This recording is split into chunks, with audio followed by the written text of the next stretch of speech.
All right, class, let's take a moment and just kind of talk about brainstorming ideas. So, when we're working on our semester project, UIL final, or really any of our projects, a lot of times I'm going to give you a topic, but it's going to be up to you to come up with what your story is going to be.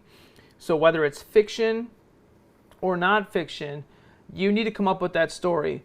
Even if you have a client and they say, hey, build a video about my product, you still have to tell a story about that product in order to be successful with that video.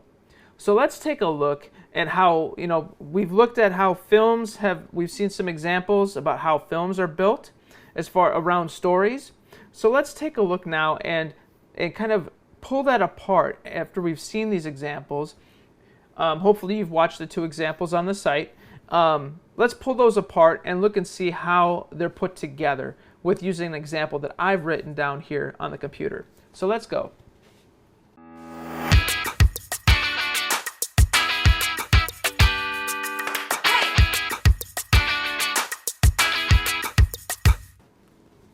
All right. So the last one, before we jump into this, we were talking about our, we were probably watched the skyscraper video, the film on Skyscraper, the movie with Dwayne "The Rock" Johnson. Now, with that particular video, let's take a look at who The Rock was. He cared for his family, right? He was former military, right? He lost his leg in an issue with in a tour of duty, and now he's a security guard, and he is working for the world's tallest skyscraper as a security guard. And what did they do? Some terrorists came. They're going to blow up or put this this tower into flames, and they're going to steal his family from him. So he has to get his family back. That is a whole formula for creating a film, and that formula is used for every single film. For instance, the next film we looked at was a scene from The Incredibles 2, the movie. The Incredibles 2, the movie. Now, Mr. Incredible, we would describe him as muscular, big, clumsy, right? He's kind of clumsy because he's big. He kind of knocks things around in the scene, right? And then you've got, what else is about him? His desk isn't really organized. He likes to help people. He likes to save people. Yet he's forced to get a job, right?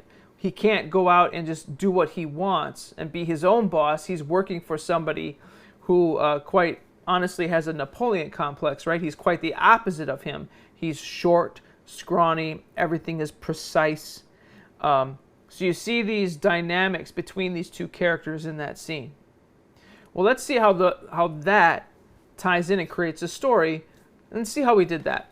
Let's take a look at the screen. Okay, so if we were going to create a film, let's start with a simple character sketch. Let's pick a person that you know.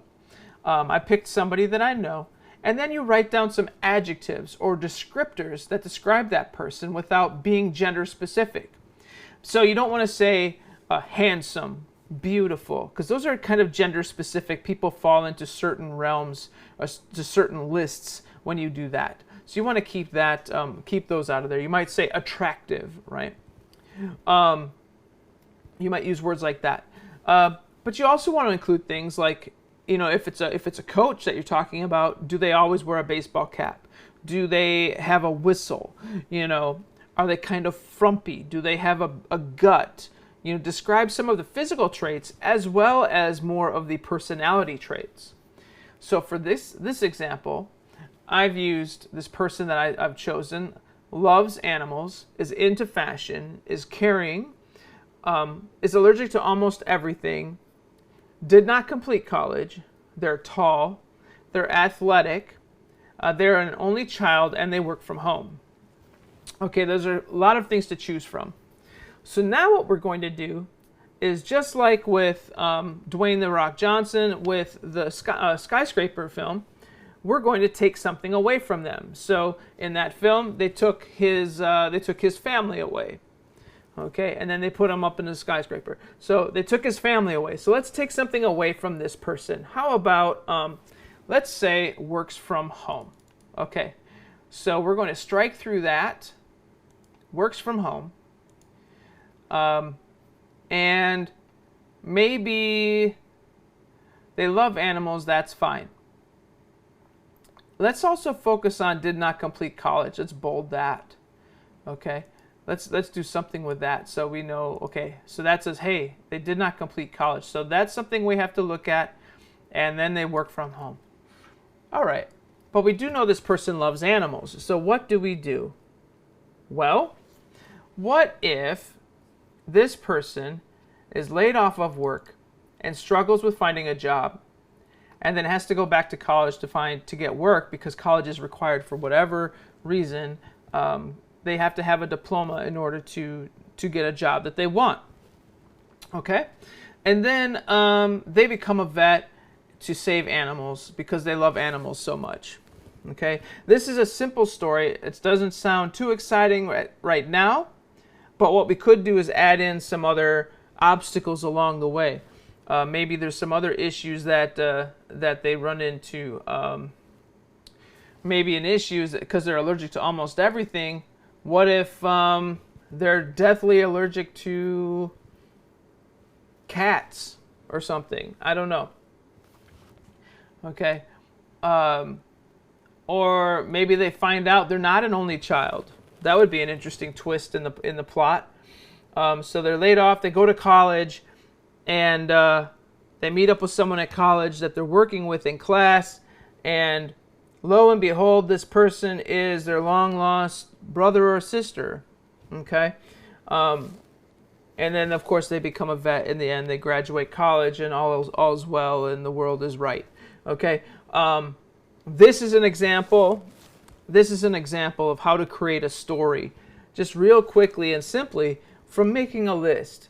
Okay? And I didn't tell you if this person is male or female. I didn't even tell you how old this person is. You might include that. So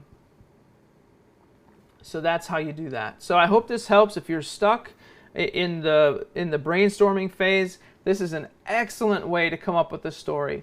Now, you could take this a step further and say to yourself, well, what is a good children's story? Well, let's use fashion, right? This person's caring, they're into fashion. What if